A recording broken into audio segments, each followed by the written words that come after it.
I've talked about these before, but we have new footage of them. So let's go back to Japan and talk about these submerged pyramid-shaped structures. The official story is that they are geological in origin, but many disagree. And now new pictures have come out that show us more than ever before. I'm the host. This is a channel, and this is episode number 82. We are going back to Japan today. The Japanese islands are known for their beauty, their culture, their politeness, and also their natural disasters. Japan sits on what is called the Pacific Ring of Fire, where 4 of the Earth's tectonic plates converge. Because of this, there are earthquakes and volcanic eruptions all the time. In June 2003, a magnitude 7.3 earthquake struck off the coast of West Japan, and this created a huge landslide that partially submerged an area near the town of Nane. After the landslide, the water cleared and people noticed something odd was down there. There appeared to be 3 large pyramid-shaped structures in the water.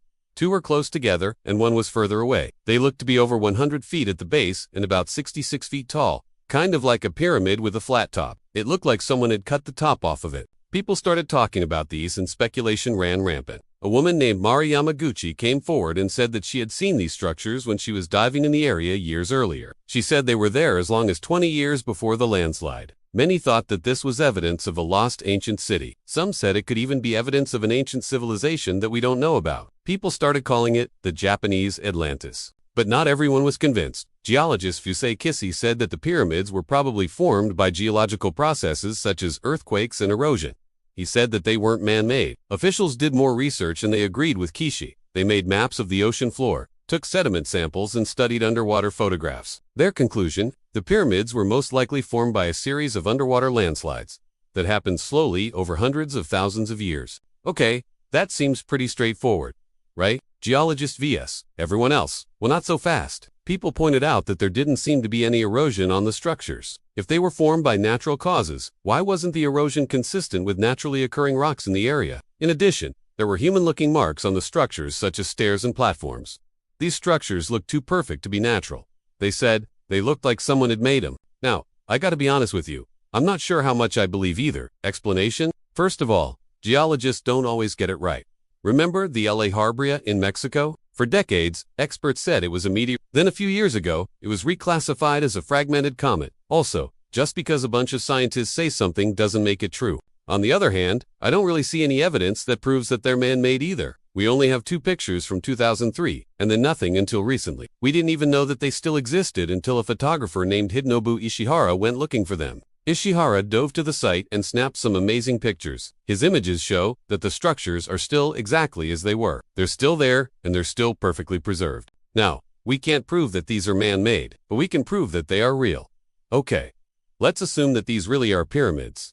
How old are they? Could they really be the remnants of an ancient sunken city? That part is still a mystery. Japan has a long history of people living along its coast. During the Jomon period, which lasted from roughly 14,000 BC until 300 BC, people lived in small villages along the coast. They fished and foraged for food. Life was good, but around 1400 BC, sea levels rose dramatically, flooding the coastal plains. It's possible that entire cities were swallowed by the sea. After that, people retreated to the mountains and lived as hunters and gatherers. Around 300 BC, the Jomon people started farming again, and eventually they moved back to the coast. The rising sea level event during the late Jomon period has been well documented. Scientists used sediment samples from the bottom of the ocean to map the event. They learned that the water rose as much as 200 feet in some areas. This drowned the coastal villages and forced the locals to abandon their homes. Some researchers think this event may have caused a civilization collapse. The people who lived there had to completely change their way of life. They went from being farmers and fishermen to being nomadic hunters. The timing of the event also coincides with the end of the Ice Age. So it's hard to say if one caused the other, or if they both just happened at the same time. Either way, the sea level rise did play a major role in Japanese history. In recent years, another theory has emerged. Some researchers think that the flooded cities may have actually been the result of a tsunami. Maybe there was a massive volcanic eruption or an earthquake that triggered a giant wave to sweep across the coast. Either way, people would have been forced to flee inland. And maybe that's where the Shinto religion came from. Maybe the Shinto creation narrative is based on this event. The Shinto creation narrative says that the islands of Japan were formed by the union of 2 gods. Izanagi, and Izanami swam through the ocean in a canoe. They stirred the waters with a jeweled spear. When they pulled the spear out of the water, drops of blood fell into the sea. Where the drops landed, mountains were created. Islands were formed and the Japanese archipelago began to take shape.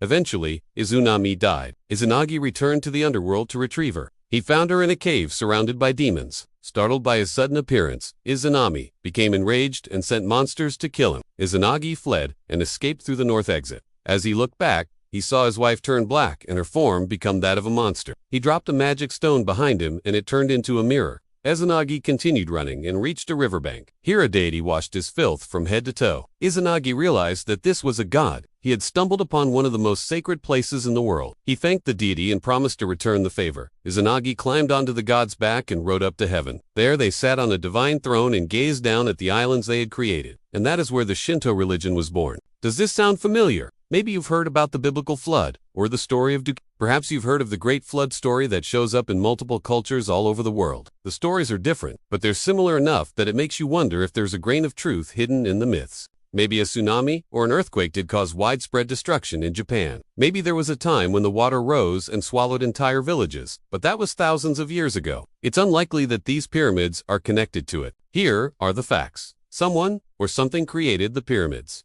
They were created between 13,000 and 26,000 years ago. They're located in an area that was dry land until sea levels rose. So my guess is that they were built by a pre-Jomon culture that we haven't discovered yet.